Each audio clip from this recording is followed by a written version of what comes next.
शहीद आजम भगत सिंह को आप जानते हैं 1931 में फांसी हो गई थी 23 मार्च को। फांसी से 2 दिन पहले उन्होंने जो कहा वो हमारे भारत स्वाभिमान के लिए एक आदर्श है। फांसी से पहले उन्होंने कहा कि मैं कह रहा हूं, आप इसको दर्ज कर लीजिए। उनके पास मिलने के लिए कुछ लोग गए हैं तो उनसे बात करते हुए कह रहे हैं कि मैं कह रहा हूं और आप ये दर्ज कर लीजिए कि अंग्रेज अब हिंदुस्तान में 15 साल से ज्यादा नहीं रह पाएंगे और ये 15 साल के बाद भारत से अपने आप छोड़कर चले जाएंगे। अब आप इसमें महत्व की बात को जरा देखिए।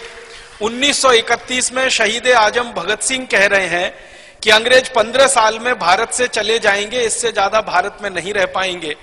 अब 1931 में 15 जोड़ दीजिए तो 1946 बैठता है और 1946 में ही अंग्रेजों ने घोषणा कर दी थी 3 जुलाई 1946 को कि हम भारत अब छोड़ देंगे, भारत वाले तैयारी करें, हम उनको सत्ता हस्तांतरित करना चाहते। तो 3 जुलाई 1946 को अंग्रेजों की घोषणा हो गई थी, अंग्रेजों की पार्लियामेंट की तरफ से घोषणा हो गई थी और शहीद आजम भगत सिंह ने 15 साल पहले 1931 में यह कह दिया था कि 15 साल से ज्यादा अंग्रेज नहीं रहेंगे। तो आप देखिए, जो रेखांकित मैं करना चाहता हूं, आपके ध्यान में बात लाना चाहता हूं कि 23 साल का नौजवान युवक, हमारे हिसाब से तो हम ऐसा मानेंगे कि उसमें परिपक्वता बहुत कम है, क्योंकि आज के समय में 23 साल की उम्र के जो नौजवान होते हैं उनकी दिशा और दशा का अंदाजा आपको है।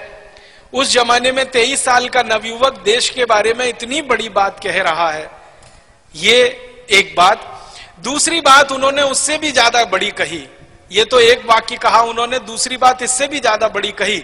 उन्होंने कहा लेकिन मेरे दिल का दर्द ये है कि अगर अंग्रेज चले गए तो भी भारतवासियों को न्याय नहीं मिलेगा, उनके समानता और समता के अधिकार उनको नहीं मिल पाएंगे, उनकी जो लूट हो रही है वो लूट बंद नहीं हो पाएगी, उनकी जो गरीबी है, मुफलिसी है, बेरोजगारी है और उनकी भुखमरी है वो समाप्त नहीं हो पाएगी तब तक, जब तक कि अंग्रेजों की बनाई गई व्यवस्था भारत देश से संपूर्ण रूप से समाप्त ना कर दी जाए।